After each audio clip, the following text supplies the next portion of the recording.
Hello friends, welcome back to our channel.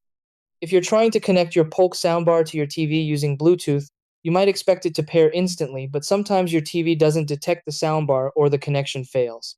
This can be confusing because both devices support Bluetooth, yet they don't always connect right away. The reason is that the soundbar must be in pairing mode, and your TV needs to search for it correctly.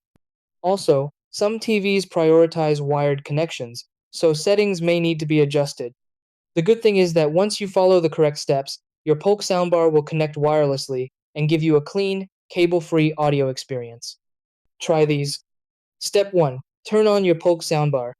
Step 2. Press the Bluetooth button on the soundbar or remote to enter pairing mode. Step 3.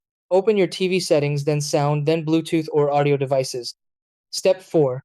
Turn on Bluetooth and scan for available devices. Step 5. Select your Polk soundbar from the list. Step 6. Confirm pairing and test audio output.